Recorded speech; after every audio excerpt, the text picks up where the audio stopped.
Hello, ladies and gentlemen. Thank you for standing by for Huami Corporation's third quarter 2020 earnings conference call. At this time, all participants are in a listen-only mode. Today's conference call is being recorded. I will now turn the call over to your host, Ms. Grace Zhuang, Director of Investor Relations for the company. Please go ahead, Grace. Hello, everyone, and welcome to Huami Corporation's third quarter 2020 earnings conference call. The company's financial and operating results were issued in a press release via Newswire services earlier today and are posted online. You can also view the earnings press release and the slides to which we will refer on this call by visiting the IR section of the company's website at www.huami.com/investor. Participating in today's call are Mr. Huang Wang, our Chairman of the Board of Directors and Chief Executive Officer, and Ms. Leo Chen Deng, our Chief Financial Officer. The company's management will begin with prepared remarks, and the call will conclude with a Q&A session. Mr. Mike Yang, our Chief Operating Officer, will join us for the Q&A session. Before we continue, please note that today's discussion will contain forward-looking statements made under the Safe Harbor provision of the U.S. Private Securities Litigation Reform Act of 1995. Forward-looking statements involve inherent risks and uncertainties. As such, the company's actual results may be materially different from the views expressed today. Further information regarding this and other risks and uncertainties is included in the company's annual report on Form 20-F for the fiscal year ended December 31st, 2019, and other filings as filed with U.S. Securities and Exchange Commission. The company does not assume any obligation to update any forward-looking statements except as required under applicable law. Please also note that Huami's earnings press release and this conference call include discussions of unaudited GAAP financial information as well as unaudited non-GAAP financial measures. Huami's press release contains a reconciliation of the unaudited non-GAAP measures to the unaudited most directly comparable GAAP measures. I'll now turn the call over to our CEO, Mr. Huang Wang. Please go ahead. Hello, everyone. Thank you for joining our earnings conference call today. We are pleased to report another quarter of solid financial results, highlighted by revenue growth of 20% year-over-year that exceeded our expectations, despite supply issues due to the COVID-19 that partially dampened results. Our top-line results were complemented by bottom-line profitability. Together, these testify to the resonance of our portfolio of smart health products and services, as well as our efficient product development capabilities. We have launched 5 new smartwatch products in the third quarter. I am pleased with our development pace. Through agile development processes, our teams executed according to plan, and our product portfolio is well positioned for the global holiday season. Innovation has always been the core of our DNA. It drives our R&D development and supports our comprehensive health and fitness ecosystem. Reflecting this, we recorded a number of new product upgrades and launches in the third quarter. In September, we upgraded our most popular product line, the GTS and GTR smartwatches, with numerous technology-enriched functionalities. Now, the upgraded versions are fully equipped with features that support blood oxygen monitoring, Among other important applications, blood oxygen saturation data is an essential metric used to monitor breathing quality. Our classic and sports variants of the Amazfit GTR2, as well as other select smart wearables, are also upgraded with our newly launched BioTracker 2 PPG 24/7 heart rate sensor. This sensor supports 5 biological data engines and is the most versatile and precise biosensor we have ever developed. We also launched our new upmarket Zepp brand, as previously announced in August. The Zepp line brings a more comprehensive and professional health and fitness management experience to users, leveraging our expertise of smart wearable technology. In the third quarter, we also extended our cooperation agreement with our strategic partner, Xiaomi. The Mi Band is an important product line to us and to the global value-focused market. And we are pleased to continue to work with Xiaomi on that product line. Now, turning to our global expansion efforts. Our Amazfit product achieved strong market position in many of the international markets we serve. According to the IDC report, we have been positioned as number 1 market share in Spain and Indonesia for several quarters. In IDC's second quarter report, we experienced a 323.7% growth in the India market and 241.6% in the Western Europe market, contributed by our growing brand recognition, strengthening sales and market strategies, as well as distribution channels. Our international shipments as a percentage of total was 49.5% in the third quarter, with even our largest markets like Europe and SEA are still under the impact of COVID-19.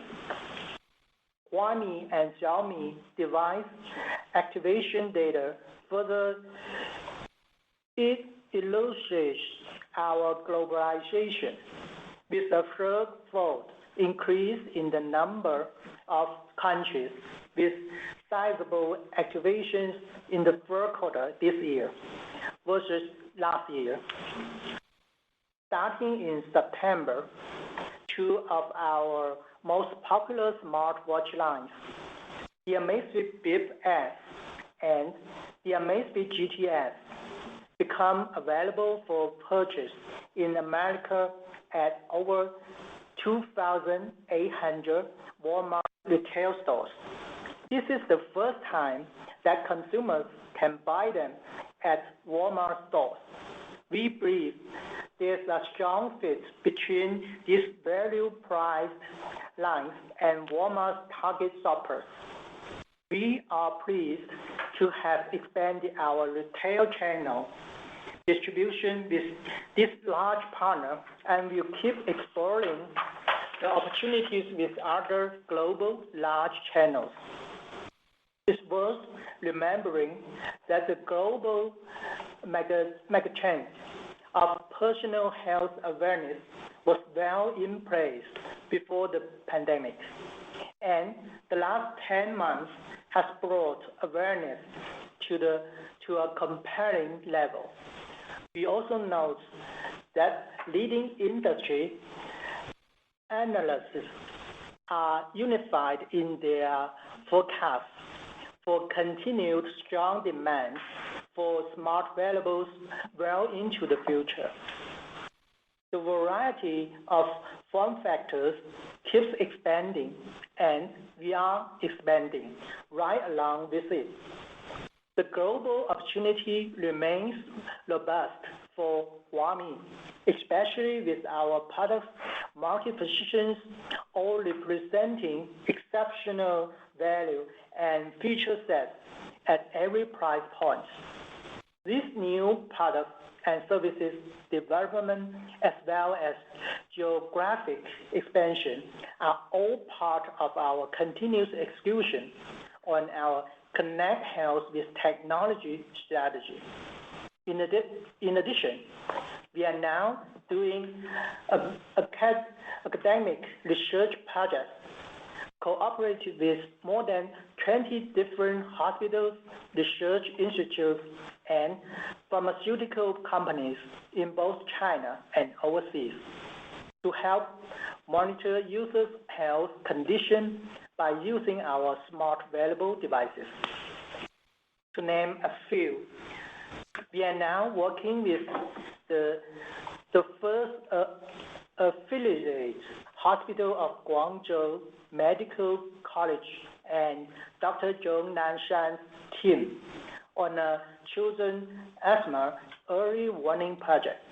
We identify sleep as a key area of interest for our users and are working with the Stanford Sleep Medicine Center in the U.S. and others to collect more data and perform analysis.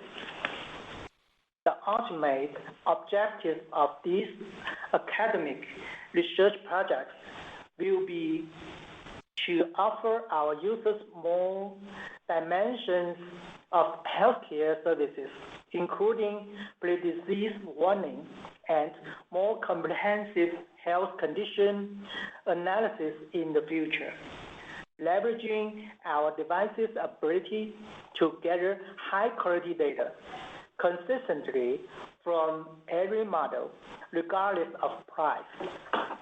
On a final topic, I want to note two key Huami team additions. At our board meeting last Friday, we added a new independent director to Huami's board. I am very pleased that Mr. Bing Xie, recently retired from leading worldwide sales at Texas Instruments, has agreed to join our board. As an independent director, Bing will serve on the board's audit, compensation, and nominating and corporate governance committees.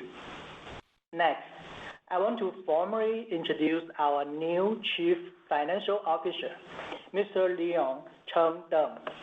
Leon comes to Huami from Royal Philips, where he was most recently Global Head of Finance for Philips' Domestic Appliance Division. He brings to us 17 years of extensive experience in accounting, financial management, and manufacturing perspective on Europe and many other key international markets, and strategic transaction experience that I believe will help Huami accelerate in our next phase of growth. Leon, welcome to your first Huami earnings call. We are glad to have you as part of our team and looking forward to your leadership as we continue to execute and grow the business. The floor is yours. Thank you, Wang. I'm excited to join the Huami family. I believe that with my global consumer health experience, I can help the company focus and manage its sustainable growth. Huami has grown very fast and has many opportunities on both the health and fitness sector and consumer industrial sides of healthcare. Building off my 17 years of strategic, operational, financial, and accounting management experience at Philips, I will be focusing on continuing to improve management processes, planning and financial controls. I anticipate looking at areas such as working capital management, cash flow, and return on invested capital. I also look forward to leveraging my experience to help manage the company's global expansion in the future. So let's begin talking about third quarter results with sales. The COVID-19 virus continued to challenge companies and their business planning around the world. It both helped and hurt Huami in the third quarter. During the summer quarter, COVID cases abated in many regions and allowed local economies to open up more. People got outside to exercise and to live their lives. That was good for the industry, and Huami shipped 15.9 million units in the quarter, up 16.1% from a year ago third quarter, and driving a revenue increase of 20%.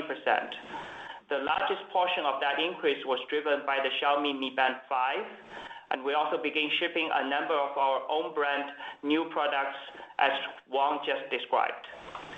Where the virus hurt us was in some supply chain challenges, which left us short of new Huami product inventory in a number of locations, and forced the delay of some of our new product launches from the beginning to the end of the third quarter.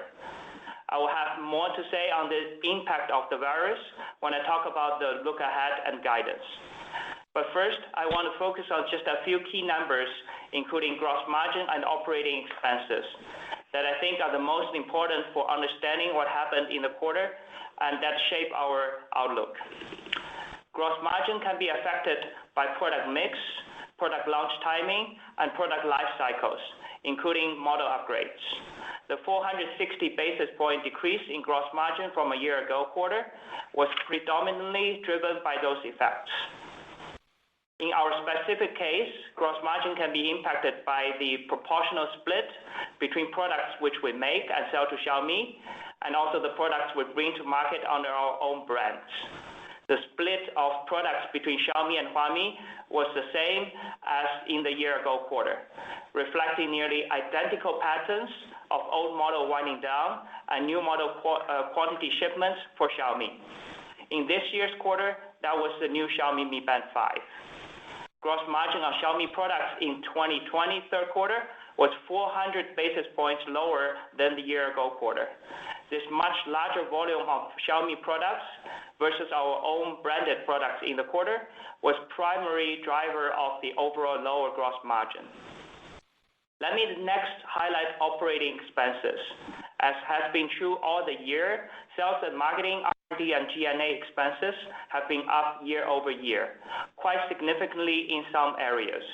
As you saw in today's press release, R&D was up 38.8% year over year and comprised 7.7% of the revenue compared to 6.7% a year ago. Sales and marketing expenses was up 104.2% year over year and comprised 5.2% of revenue compared to 3% a year ago. G&A increased 30.8% year over year, comprising 4.1% of the revenue compared to 3.7% a year ago. R&D has achieved a scale which we believe can continue to drive strong new product development going forward. Sales and marketing expenses vary with seasonality, and obviously it is important to support key selling seasons, such as the year-end holidays, and as we expand geographically. But we expect to apply some additional process to prioritize sales and marketing investments with the highest sales impact and return on investment through the fourth quarter and into the next year. Total operating expenses in the third quarter 2020 was up 51.3% year over year, comprising 17% of revenue compared to 13.5% in the year-ago quarter. Given the uncertainties of the pandemic for the foreseeable future, we're going to manage operating expenses to percentage of sales target at about where they are now in order to maintain profitability. The company's cash position continued to be strong, finishing the third quarter with cash and cash equivalents of RMB 2,556 million, up 42% from December 31st, 2019. As I said, the new resurgence of cases in our key markets of Europe and Russia and the US are increasingly other areas cause us to temper our outlook for fourth quarter sales. How the impact of the virus will play out through the holidays is very uncertain. Retailers in several key geographies after reopening during the summer are facing new lockdowns according to many recent media reports. Our guidance reflects this uncertainty. For fourth quarter 2020, management currently expects net revenues to be between RMB 1.95 billion and RMB 2.15 billion. That outlook is based on the current market conditions and reflects the company management's current and preliminary estimates of market and operating conditions and customer demand, which are all subject to change. This concludes our prepared remarks. We will now open the call to questions. Operator, please go ahead. Thank you. We will now begin the question and answer session. To ask a question, you may press star then one on your touch-tone phone. If you are using a speakerphone, please pick up your handset before pressing the keys. To withdraw your question, please press star then two. For the benefit of all participants on today's call, if you wish to ask your question to the company's management in Chinese, please immediately repeat your question in English. At this time, we will pause momentarily to assemble the roster. The first question today comes from Kaina Wang of Credit Suisse. Please go ahead. Thanks for taking my questions. I have maybe 2 to 3 questions. So the first one is actually wanted to address in the gross margin because I heard like the overall product mix is the main reason. But do you think that this is also more long-lasting issue going into fourth quarter and also the first half next year? Because we also see Xiaomi is actually pushing harder to the promotion for those promotion and also launching product in the IoT business. So I think they want to drive the recovery in the IoT business for the second half and also next year. And so would these becomes more like long-lasting? I mean, into like coming quarters in terms of these like Xiaomi product mix issue. And I also want to check if there's any impact from the currency, the foreign exchange in terms of the margin, because we also see the RMB appreciations in the past quarter. And going forward, any impact on this? That's the first related to the gross margin, first question. The second one is about I would say the sales and the overall OPEX, because we see these like sales and marketing and also the R&D expenses continue to increase, but the Amazfit sales is actually taking some time to pick up, and of course some is due to the COVID-19. But how could we expect that the investment in the R&D and also sales and marketing can be harvesting in the future? So just wanted to chat this. Thanks. Okay. Now, thank you very much. Those are good questions. So let me try to answer the first question first, right? On the gross margin, I think you're right that it is always Xiaomi's goal to provide high quality, cost-effective products to the end customers. And we continue to also pack cutting-edge functionalities and sensors into our products, right?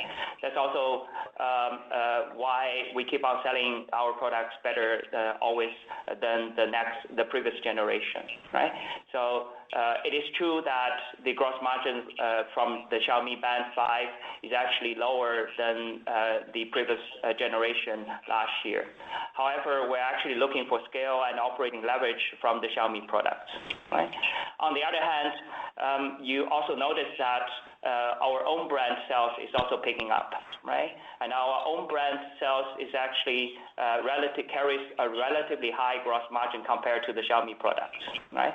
So in the end, with the effort of the product shipments of our own brands and also the continued growth of the Xiaomi products in the next year, we at least expect the gross margin to stay at the current level, and maybe in the second half of next year to expand a little bit. I think that answers on the gross margin part. On the currency part, I think we're more looking at a natural hedge situation because in the end we sell quite a bit of the products overseas and receive dollars. And also most of our purchase are also paid in dollars. So in this case, setting along the Chinese market, because that is not subject to currency fluctuation, on the foreign exchanges on the dollar impact, I think is relatively minimal to us. So I don't see any big adverse currency impact coming out of dollars. So I guess that concludes on the gross margin part. To coming back on your question on OPEX, right? I think we are always a long-term kind of thinking, and we apply to that to our management and how we manage our business going forward, right? So there's some saying never waste a crisis, right? So in this time we try to invest ahead of time and try to build the foundation for our product launches for next year, and also to build a network of our distributions and channels overseas for next year. We believe that when the coronavirus is a little bit getting away, then it is good, and probably it's going to be in second half of next year. That will be the time that you will see a rebound of our performance. Thank you. As a reminder, if you do have a question, please press star, then 1. The next question comes from Joey Lee of Industrial Securities. Please go ahead. Okay, thanks for taking my question.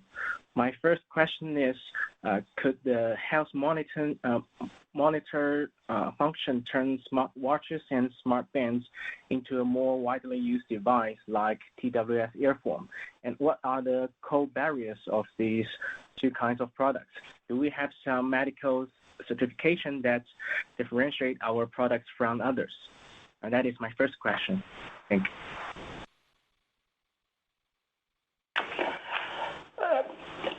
I think probably I will be the person to answer your question again.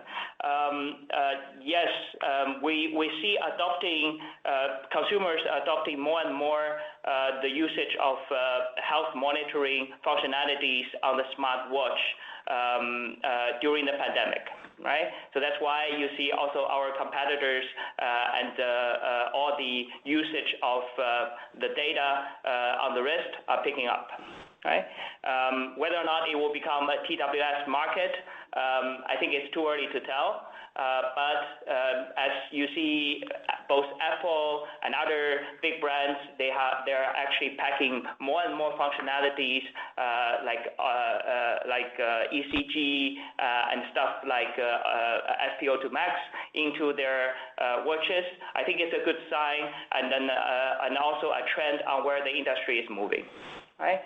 And yes, there's definitely a barrier to it because you have the difference between a health and fitness device and a medical device, right? And then I think on the medical device part, we're on par, if not better than our key competitors, right? And with regard to if there's any core barriers on the usage of such a data. I think the FDA approval and the medical devices approval is going to set us apart between a casual health and fitness player and a serious health player, which we want to be in the future. Okay, thank you. My second question is that, as the last analyst mentioned, the R&D investments is relevantly high in the past 9 months this year. Could management give more color on what we invest in and how can we improve the property of our device? Okay. Now, so on the R&D, actually, there's a lot of information which we could disclose a little bit more, and I would definitely refer you to the press releases which we did at the beginning of this year, around April-May timeframe, on what we have invested. I think we have invested in AI. We have invested in a lot of new functionalities which will be used in our next generation products. And not to mention that we have actually, maybe you don't know, we almost refreshed all the product lines which we currently have for our own brands. By the end of this year, we have launched so many products in the course of this quarter, which should set us apart and also laid a great foundations for next year. I think that's just a glance of a few R&D investments which we did. And if you need to know more, please feel free to send a question to our IR contact, and then we'll get back to you. Okay, thank you. And I have one last question. We've heard that Huami have some cooperation with maybe insurance company to promote our healthcare solution. Could the management share more details on that? Yes. Hi. This is. Okay, go ahead, Mike. Yeah. Okay. Sorry, Leon. Yeah. So we regarding the insurance companies, as you may have heard, we partner currently in Asia with Prudential Asia, where they've integrated our Pi technology algorithm into their Pulse app, which is their consumer app that will be launched in over 11 countries in Asia. And that's just the beginning of our partnership with them. We will also partner with them on data analysis and also cross-selling of products. And we are also working on similar type of deals models, not only in Asia but in US, North America, as well as Europe. And you will see announcements soon when we have signed those deals. Yeah. Okay, thank you. And that's all my. Again, if you have a question, please press star, then 1. The next question is a follow-up from Kaina Wong of Credit Suisse. Please go ahead. Thanks for taking my follow-up questions. So I noticed that there is a pretty large increase in the stock-based compensation in the third quarter.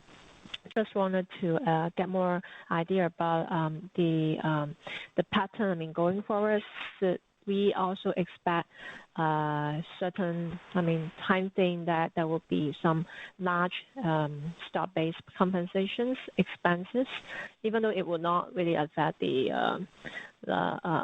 adjusted earnings, but still wanted to know the pattern.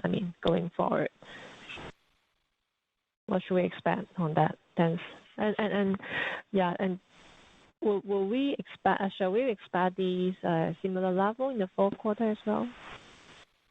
So I think the increase of this quarter is, as what we mentioned in the press release, it's primarily due to the increase in share-based compensation, which we give to a few key, to some key employees, right? Whether or not it's going to the same level is going to continue into Q4, I think at this moment, my answer is no, because the previous one which you saw is pretty much a one-off, which I tied back to some incentive scheme which we had. At this moment, to the best of my knowledge, I don't see anything in Q4 popping up. Okay, thanks. The next question comes from Michelle Zhang of China Renaissance. Please go ahead. Thank you, management, for taking my question. So I have two questions. The first one is I want to know about the current development progress of the distribution channel expansion for Amstrad products. Yeah, this is about my first question. Thank you. Okay, excuse me, can you repeat your first question? Yeah, sure. So my first question is about the current status of the distribution channel expansion for Amstrad products. Okay, now I get it. So we have actually very meaningful progress of the Amazfit products channel building in the third quarter. As we mentioned, our star products, the Beep S and GTS, entered more than 2,800 Walmart stores in the third quarter. And we're also now serving more than 70 countries and have sales team covering different regions. We have a strong presence in the universal large platforms like Amazon, Flipkart, and AliExpress, where we're also cooperated with a lot of local partners like Reliance in India and Swissnoi in Russia. These are only just a few examples of our strong overseas channels, and we will continue to strengthen our global distributions in the coming quarters. Okay, thank you. And my second question is about the management outlook for the shipment growth of Xiaomi bands and also Amstrad products for next year. Thank you. Normally, we don't guide for the next year, but I can give you some flavor on what it is, right? I think on a higher level, the global band market is becoming a relatively mature market, so we would anticipate the Mi Band product, the Xiaomi band product shipment and ASP to somehow stabilize a little bit or with moderate growth going forward. But on the other hand, the ASP of our own products are much higher than those of the Xiaomi's. So I would expect that our own product shipment will continue to grow alongside with the gross margin expansion. So, but however, I need to caution you that the COVID-19 virus still has an impact on the global market, and we don't know whenever that is going to stop. So therefore, there's still quite some uncertainties around that topic. I hope that answers your question. I'll give you at least some flavor on what it is. Yeah, sure. Thank you. Thank you so much.